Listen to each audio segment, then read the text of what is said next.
Halo penonton YouTube, gue Ziki TM. Pada video kali ini gue ingin vlog nih seperti yang sebelum-sebelumnya. Gue kan kemarin juga sempat bikin vlog juga, guys, kayak anak SMK pengalamannya gimana dan lain-lain nih. Kebetulan lu udah balik nih dari Jepang kan ya. Nah makanya gue mau nanya-nanya seputar itu nih. Nah dulu lu SMK kan? Gue SMK. SMK di mana lu dulu? Gue 3 tahun di Jepang itu dulu. SMK-nya itu di 58. Sebelum kerja di Jepang lu SMK-nya 58 ya? 58. Jurusan apa lu dulu? Dulu jurusannya itu desain produksi kriya logam, Jik. Desain produksi kriya logam. Iya. Buat logam apa gimana tuh belajarnya? Jadi kalau bisa didengar-dengar sih ya, ini jurusan yang paling jarang lah ya di daerah Jakarta. Iya. Apalagi desain produksi kriya logam ini dia 3 tahun tuh materi pelajarannya beda-beda, Jik. Beda-beda. Iya. Yang pertama tuh kita diajarin AutoCAD. AutoCAD 3D itu ya? 3D kayak gitu. Oh. Itu lebih ngefokusin ke perhiasan sih, Jik. Bikin cincin. Oh, jadinya brosur. kita bikin desain perhiasan gitu. Oh, Desain perhiasan. intinya bikin logam apa gimana? Intinya apa tuh? Intinya sih kalau bisa dilihat di website resminya SMK 58, dia itu menjerumus ke kriya logam, entah itu kerajinan yang dari logam. Oh iya. Nggak cuma dari bubut dan las doang, sebenarnya ada dia pelajaran las kayak gitu, cuman dia lebih fokusin ke perhiasan, mencetaknya. Oh, mencetaknya. Iya. Nah, yang gue pengen tanyain penting nih yang tentang Jepangnya nih. Iya. Nah, lu kerja di Jepang itu apa emang dari SMK lu ada penyaluran atau di luar itu? Dari SMK gua sendiri yang ngadain job fair ke Jepangnya itu, Jik. Oh, berarti dari dia udah yang dari pekerjaan Jepang ini kerjasama sama sekolah lu gitu? Iya, benar. SMK 58. Benar. Nah, lu itu daftarnya berarti lu daftarin diri tuh di Iya, sekolah? Benar. Oh. Jadinya di SMK 58 itu kurang lebih ada 6 jurusan ya. 6 jurusan. Itu yang dipilih buat rekrutmen magang ke Jepang itu cuma 3 jurusan doang yang gua ketahuin sih. Itu ada TFL. TFL apa? TFL itu teknik fabrikasi logam. Oh. Nah, dia itu lebih ngejerumus ilmunya ke tentang pengelasan sama ngedesain atau mengoperasikan sebuah mesin lah gitu. Oh, berarti logam ada cabangnya juga ya? Logamnya tersendiri itu bukan cabang, Jik. Jadinya keahlian Beda-beda, masing-masing. masing-masing. Oh. Cara mengolahnya terutama sih kayak gitu. Kalau IT kan ada multimedia, ada TKJ tuh. Oh, sama. Ibaratnya kayak gitulah ya. Bener sih cabang-cabangnya Semacam kayak gitulah intinya. menjerumus ke logam. Nah, pas lu daftar itu dites nggak? Ada tesnya apa gitu? Tentunya ada sih, Jik. Ada. Ngapain aja tuh? Itu ngetesnya ada 3 gelombang. Yang pertama itu ada tes fisik, yang kedua medical check up, yang ketiga psikotes. Psikotes? Wawancara terakhir. Itu tesnya di SMK lu apa di luar? Itu tesnya yang pertama sih diolah dulu di dalam SMK. Oh. Jadi dikumpulin di aula. Kumpulin aula. Itu kemarin kurang lebih yang ikut 300 orang. Wah, 300 orang banyak juga tuh. Dari 3 jurusan itu. Cuman yang seleksi cuman 16 orang yang lolos. 16 orang termasuk lu ya? Termasuk. Wah, keren nih. Mantep. Alhamdulillah. Nah, setelah dites dari di aula itu, terus ada lagi tuh step selanjutnya? Ada. Kemana tuh kira-kira? Dari situ kita nunggu panggilan wawancara dari perusahaan Jepangnya sih. Perusahaan gitu. Jepang langsung? Iya, langsung. Cuman wawancaranya di Indonesia apa langsung ke Jepangnya? Yang pertama sih ada 2 kemungkinan bisa kerja di Jepang. Yang pertama ditunjuk langsung sama perusahaan Jepangnya. Yang kedua itu di matching. Matching itu kayak kita disalurin langsung gitu. Istilah katanya perusahaan Jepang butuh kriteria ini. Nanti kita dipanggil, suruh pelatihan bahasa Jepang dulu baru berangkat. Oh, berarti lu sebelum berangkat ke Jepang pelatihan bahasa Jepang dulu? Iya, benar. Nah, lu sebelumnya itu emang bisa bahasa Jepang apa enggak sama sekali gitu, masih kosong tentang Jepang lah, bahasa Jepang? Ya, namanya kayak anak TK juga sih, Iya, ya dari nol lagi. Gue belajar bahasa Jepang tuh dari TK-nya orang Jepang itu. Jadi belajar dari huruf-huruf Jepang, hiragana, katakana, sama kanji itu dari nol lagi. Itu kurang lebih gue belajarnya sih selama 4 bulan di Indonesia. Oh, di Indonesia? Iya. Berarti sebelum berangkat emang udah dipersiapin ya kayak belajarnya gitu. Nah, Nah, mungkin ada yang nanya juga nih yang SMK 58 nonton atau yang lainnya nih. Misalnya dia kan, ya gue nggak ngerti banget bahasa Jepang lagi, tapi dia pengen buat ikut nih. Menurut lo gimana? Apa nyoba aja apa gimana? Untuk sekarang ya karena lagi pandemi juga, cuman insya Allah tahun yang akan mendatang atau bulan nanti itu juga permintaan magang dari Jepang tuh banyak. Itu banyak. Iya, itu bisa daftar mandiri juga via ada 3 penyalur pemagang yang diakui sama negara Indonesia, itu ada 3. Yang pertama IM Jepang, yang kedua itu JIX, cuman JIX yang ketiganya minori, cuman yang 2 tadi itu swasta, yang di bawah naungan Kemenaker cuman 1 doang, IM Jepang. Kayak gitu. Jadinya ya kalau dia mau ngikut aja coba ya kali. Coba, bisa coba. Ya kalau misalnya tahap awal itu seleksinya administrasi aja, pakai dites nulis gitu yang pas di 58 itu. Nulis apa gimana? Yang pertama sih kayak ujian gitu apa gimana? Psikotes dulu sih ya. Psikotes. Nanti diacak abis psikotes udah lulus, dia langsung cek fisik. Itu dari ketinggian, pakai kacamata atau enggak, terus sama disuruh push up juga. Nah, yang finalnya terakhir wawancara. Nah, sekarang pas di Jepang nih, lu awal-awal kerja di Jepang itu pas nyampe gimana, ngapain lu, Kis? Apa ada kayak urus-urusin surat-surat lagi, apa langsung didatengin sama orang Jepangnya apa gimana tuh pas nyampe gitu? Yang pertama kalinya sih gue di karantina lagi, di karantina. Ibarat kata pengenalan daerah sama pengenalan suhu lah. Karena di sana kan 4 musim tentunya. Terus sebulan gue di karantina, langsung gue disalurin ke daerah yang dimana gue kerjanya itu di sana, di magangnya di daerah tersebut. Pokoknya disalurin nyampe kereta gitu kan ya. Lu keliling dulu, ada yang dampingin kayak wisata aja gitu. Ini begini. Itu sebenarnya enggak juga sih. Jadinya gue dikasih tiket sama sensei gue, guru gue. Nanti di sana bakalan dijemput sama guru pembimbing yang langsung ditransfer ke perusahaan gua. Jadinya di gua kemarin tuh aturan naik kereta cuman naik bus. Itu perjalanan 6 jam dari Tokyo ke Nagoya. Jadinya di stasiun itu udah standby guru gua jemput ke perusahaan gua yang ada di daerah Toyota. Jadi lu pas nyampe Jepang itu kerjanya selang berapa hari langsung terjun kerja gitu? Sebenarnya sih nggak langsung kerja dulu ya. Iya. Itu seminggu kemudian baru bisa kerja. Seminggu kemudian? Iya. Jadi hari pertama itu gue di Jepang, yang pertama perkenalan diri di perusahaan. Iya. Habis itu gue dibawa ke kantor polisi. Ngapain tuh kantor polisi? Perkenalan diri. Perkenalan diri. Sama lapor diri juga. Bahwasanya kita 3 tahun pengen tinggal di kota tersebut. Kemarin tuh gue di kota Toyota. Emang begitu peraturannya mungkin ya gitu. Terus hari kedua udah gua ke di sana tuh disebutnya Shiapusho, itu kayak lurah atau kelurahannya yang di kalau di sini kelurahan kecamatan gitu.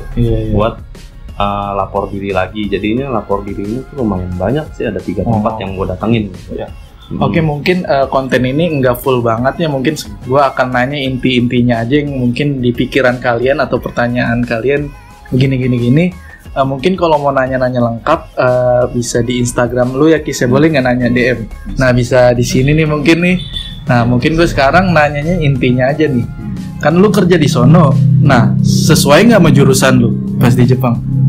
Wah, kalau dibilang sesuai sama jurusan sih sebenarnya nggak sesuai jurusan. Iya, soalnya basic gua karena bikin perhiasan, terus tahun keduanya ganti lagi ngebubut, tahun ketiganya ngelas. Nah, di situ gua ditempatin las argon, itu sejenis las kalau bahasa pengelasannya itu las TIG welding. Jadinya yang gue pelajarin di SMK kemarin itu las listrik sama las asetilin, yang gimana itu pakai listrik dan pakai gas. Nah, kalau gue di Jepang kemarin tuh digabung, jadinya gas argon sama listrik tuh digabung, cuman dia nggak pakai elektroda, dia pakai kayak semacam jarum, jadi Gua karena di sana gue kerjanya sama vendor Toyotanya langsung bikin saringan knalpot, dia pakai plat tipis, jadinya gue di sana tuh kerja udah semi otomatis, jadinya pakai mesin. pakai mesin, benar. Lu kayak Jadi operator doang. Iya. Bikin Gitu. apa tuh dia? Produknya apa ini? Produknya sih yang Barang apa gua gitu? Tahu ada 3 produk buat knalpot, Buat knalpot, truk knalpot yang truk. ketinggi itu kayak Optimus Iya. Prime gitu. Oh iya. Yang ketiga knalpot buat Toyota, Buat Toyota. Mobil ya? mobil Toyota. Yaris, Alphard, Oh, iya. si sensor. Terus yang ketiga dia produksi kayak sambungan mesin di dalam apa tuh mobil Toyota itu, kayak kalau di sana namanya battery clamp. Dia kayak model apa ya? Pokoknya pipa panjang itu dilas titik sama robot. Oh, intinya buat itulah ya. Intinya sih itu masih tetap nyambung lah sama produksi yang gue di Jepang itu, karena apa tuh produksi yang gue di Jepang itu gue bikinnya kebanyakan sih spare part. Spare part, knalpot. Mungkin ada foto-foto yang di Jepang, lu nanti izin gue masukin ya, kayak slide gitu yang di Facebook lu, mungkin gue ambil ya. Boleh. Itu Mungkin. kalau misalnya tentang pekerjaan sih, Ada karena di nggak? Jepang lumayan ketat ya. Ketat Ya, ya. dari segi rahasia perusahaan dan lain sebagainya, mungkin gue cuma tunjuk foto-foto sama karyawannya sama karyawan aja ya. Mungkin. Nah, Gitu. mungkin ada yang nanya lagi nih. Oh iya, lu berapa tahun kerja di sono? Sebenarnya sih dibilang 3 tahun, iya. Iya. Cuman lebih tepatnya sih 2 tahun 9 bulan. 2 tahun 9 bulan. Ya, soalnya 3 bulannya itu masa training Oh. di sana gitu. Jadi nggak diwajibin kerja. Yang pastinya sih di Jepang tuh, dia sebelum masuk ke Jepang dia harus Training. menguasai bahasanya dia gitu Jepang. Oh, jadi buat kalian yang mungkin gue ngeri nih nggak bisa, skill gue di sono diajarin kan ya? Soalnya pasti diajarin. Pasti diajarin gitu. Yang gue bikin salut di Jepang sendiri tuh, dia pertama semangatnya Semangatnya. buat bekerja. Untuk belajarnya itu bisa di nomor 3 kan, atau nomor sampingan lainnya gitu. Sama dia punya semangat buat kerja di sana sih gitu. Oh iya. Nah, mungkin nih untuk masalah gaji gimana Kis itu? Berapa di Jepang sama di Indonesia? Nah, perbedaannya apa tuh? Itu perbedaannya sih cukup signifikan ya menurut gua. Yang di Jepang ya intinya. Pastinya sih soal gaji ini juga agak sedikit Sensitif lah gitu ya. Oh. Soalnya gue lihat dari perbandingannya sendiri, gaji UMR di Indonesia sama UMR di Jepang tuh beda. Kalau di UMR Jepang dia mungkin dolar pemagang ya, itu dia pakai yen. Iya. Terus berapa dolar kira-kira lah intinya? Kalau dolar gue nggak bisa kaliin sih ya, tapi berapa rupiahnya gue bisa berapin gitu.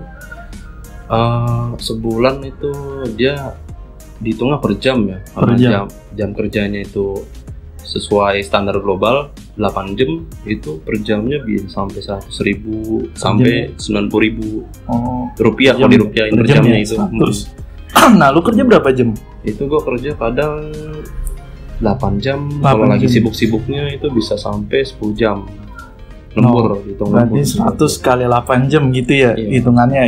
Hitung sendiri lah, misal 800.000 kali 29 hari lah, paling minimnya tuh berapa tuh. Oh gitu. Nah, gue lihat tuh kemarin beli Asus ROG ya, laptop ya. Iya. Nah, perbedaan harga laptop Asus ROG di Jepang sama di sini gimana tuh? Kan kalau di sini nih, dia paling murah ya ada 15 juta sampai 16 juta. Nah, kalau di sana berapa lo beli? Kalau gue sih perbedaan harganya sih cuman sekitar 1 jutaan. 1 juta. Soalnya bayangin. ROG tipe gue tuh kemarin GL503 VD. Sama kayak gue itu di sini 16 juta. 16 juta. 16 itu juta lah prosesornya kemarin pertama-tama. Apa aja? HDD apa SSD? Enggak dapat SSD. Enggak dapat SSD. Iya. Jadi ya cuman apa aja? Kayak biasa aja, intinya nggak dapat SSD. RAM 8 GB. RAM 8 GB ya. Kalau gue sudah 16 GB. 16. Wah, enak banget tuh. Cuman kalau dibawa ke Jepang gimana tuh laptop lo kemarin pas balik? Alhamdulillahnya sih nggak kena bea cukai. Nggak kena bea cukai? Iya. Mungkin ya dari pelajar juga ya, dari Jepang ya wajar, bukan kayak TKI legal atau apa kan ya? Iya benar. Intinya sih gitu. Nah, intinya sih gue mau nanyain tentang Jepang ini. Dari gaji udah tadi per jam 800 ya. Nah dari anak SMK yang mau masuk itu ternyata dari setiap sekolah kalau ada ya pasti ada ya. Ada yang juga nggak ada disalurin gitu ya. Tergantung sekolahnya kan. Tergantung sekolahnya. Tergantung sekolahnya gitu. Nah lu mungkin pertanyaan unik nih di sono, kalau pulsa gimana guys, kartu lu? Oh, kalau semacam internet kayak Iya. gitu ya. Benar, dia providernya itu kurang lebih sama sih kayak di Indonesia. Sama. Ada 5 provider. Kalau setahu gua ya itu dia Docomo, SoftBank, terus EU. Cuman yang duanya lagi itu bisa campur. Ibarat katanya kolaps sama perusahaan provider yang berdiri sendiri gitu. Contohnya tuh kalau buat provider negara asing tuh Brastel sama Ryoko. Itu dia kalau bisa dibilang sih eksisnya Indonesia gitu, providernya paling murah kayak gitu. Ya intinya gitu nih. Nah lu bawa dari Indonesia ke Jepang bawa HP lu nggak? Kebetulan bawa. Nah HP lu itu berfungsi nggak di sana? Wah, kalau bilang berfungsi sih sebulan kemudian langsung lenyap. Soalnya kan gue pakai Telkomsel dia. Jadi roaming datanya tuh langsung nggak ada. Nggak, maksudnya HP fisiknya. Lu pakai nggak? Masih gue pakai. Cuman kartunya ganti di sana. Iya, kartunya ganti di sana. Bahasanya sama jamnya gimana tuh lu atur lagi? Gue atur lagi sih, soalnya bahasa sih nggak diatur juga nggak apa-apa. Nggak apa-apa ya. Jamnya doang ya intinya ya. Kalau jamnya Jepang itu dia ngikut sama WIT, waktu Indonesia Timur. Gitu dibelah.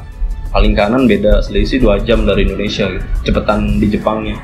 2 jam. Gitu ya. Nah, untuk kayak yang beragama Islam sholat gimana itu? Kalau sholat Jumat lah, kan mungkin kalau sholat biasa mah bisa di rumah. Nah kalau sholat Jumat gimana? Kalau sholat Jumat di Jepang ya, apalagi yang udah dicap negara yang gila kerja tersendiri, itu keyakinan masing-masing juga sih ya Jik ya. Kalau dari gue pribadi, gue nanya sama guru ngaji gue gitu, bahwasanya kan Allah nggak memberatkan kita buat beribadah gitu. Apalagi kita udah lihat kondisinya di sana hanya untuk mencari nafkah juga sama mencari ilmu gitu. Jadinya gue sholat Jumat di sana itu kalau hari libur doang. Oh, hari libur iya. Jadinya kalau misalnya ada waktu jam 12 kan emang istirahat siang gue di sana.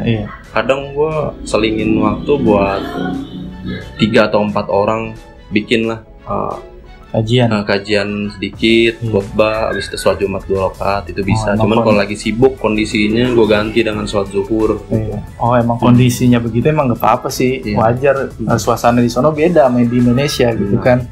Nah, gue lihat juga foto-foto lu kayaknya pernah ada kayak kajian ustadz siapa gitu deh. Nah, kebetulan di Jepang tuh sebelum ada COVID ya, sebelum ada COVID. Dia ada suatu organisasi, ada 3 organisasi Indonesia. Itu yang pertama IPTIJ, Ikatan Pemuda Trainer Indonesia Jepang. Yang kedua Ikatan Perawat Muslim Indonesia Jepang. Yang ketiga ada namanya Wasabi. Wasabi itu kayak, gue lupa sih singkatannya, yang penting kayak Men's Bio. Ada mereknya tuh Wasabi. Bener juga sih, kagak pedes-pedes sedikit ya. Cuman Wasabi ini dia istilah katanya organisasi yang memantau organisasi cabang-cabang. Terus juga ada Nadatul Ulama juga di Jepang, NU Jepang. Organisasi yang di Indonesia ada di sana juga ya, intinya sih gitu. Nah mungkin kalau yang mau nanya-nanya lebih jelas, karena di sini waktu nggak memungkinkan juga gitu kan, komen aja nanti, komennya akan gua kasih tahu Ukis nih, ntar mungkin bisa dijawab gitu kan. Mungkin intinya sih itu aja. Kalau masih ada, gua mau kerja di Jepang tapi gua masih ada nih pertanyaan ini belum ada di video. Nah mungkin komen aja yang gue bilang tadi. Oke, sekian dari gua, semoga bermanfaat tentang pembicaraan ini. Oke, sekian. Terima kasih.